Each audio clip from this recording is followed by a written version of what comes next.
Good evening everyone, it's Paulie. How are you all doing? I hope you've all had a fantastic weekend. This evening we're going to discuss the process I go through for creating a basketball highlight video.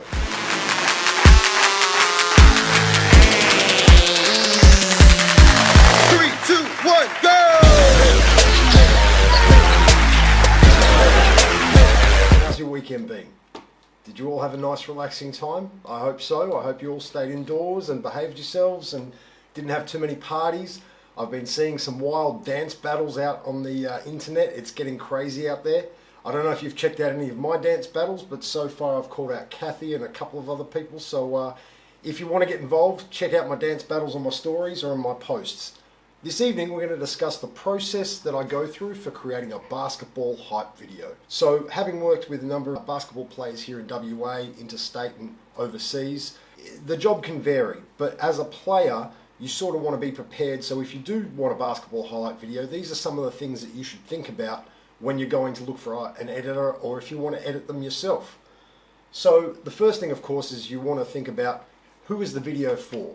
If it's for an agent, you may want to have the best clips of a certain game at the front of the video. Where if it's for personal, entertainment, you might want to have some B-roll in. If it's for friends, you'll have some B-roll in there, and you can check them out on my YouTube where I've got guys giving high fives. Not the sort of stuff you really want in I guess, a reel that you're sending to an agent or a talent scout. But nonetheless, you want to figure out who is it for first.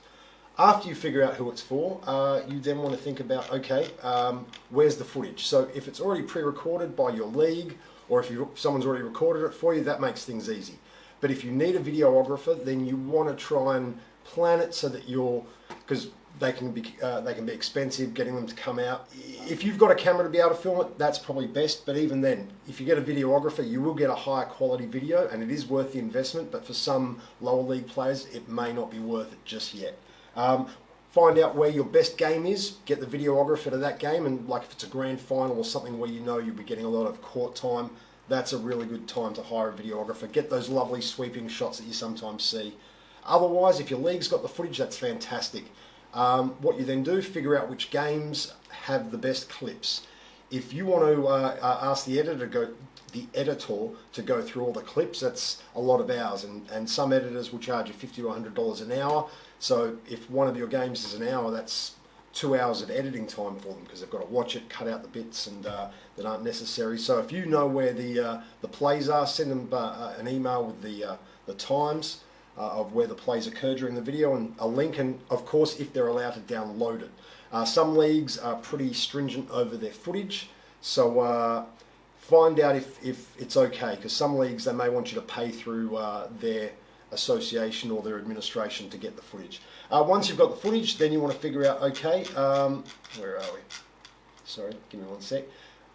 You want to, of course, figure out what sort of music you want to put to it. Now, for a lot of people, while you would like top 40 music, licensing is a huge issue.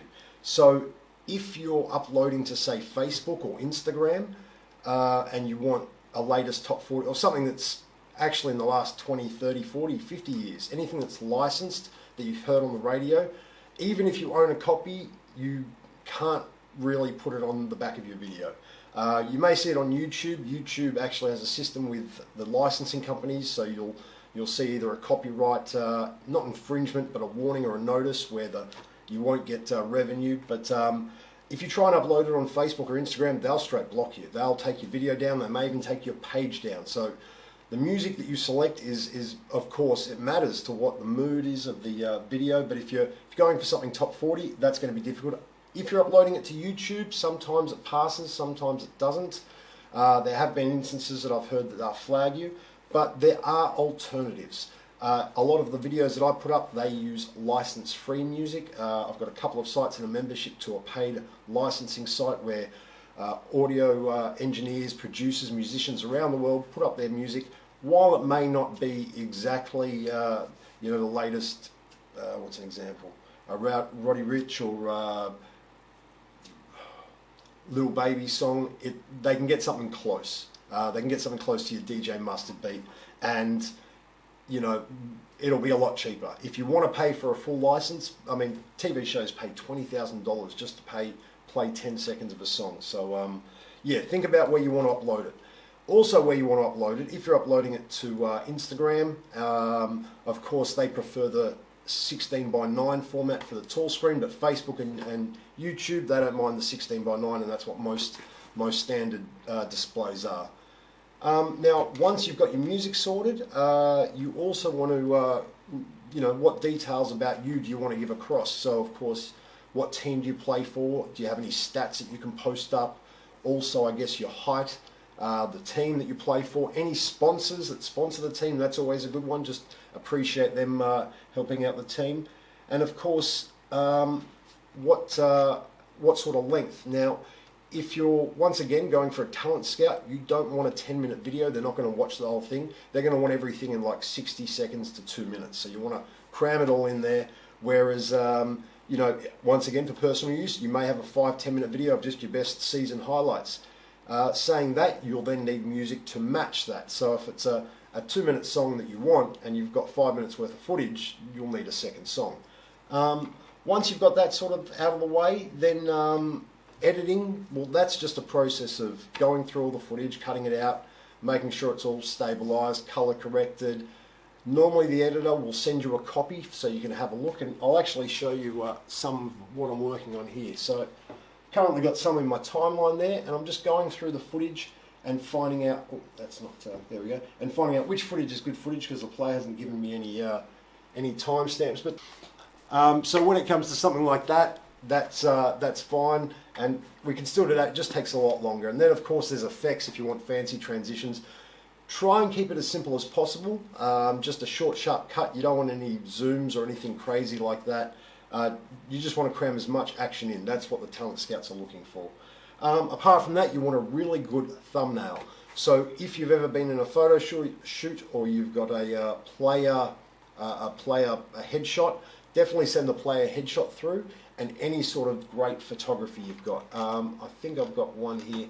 So this is one that I'm currently doing for Terrell Carter. Some of you may know Terrell from Southwest Slammers. He's now playing in Turkey. So while I haven't got any artwork, you can see I've got his great headshot there. And yeah, well, here we go. So he's given me the footage from his Turkish league.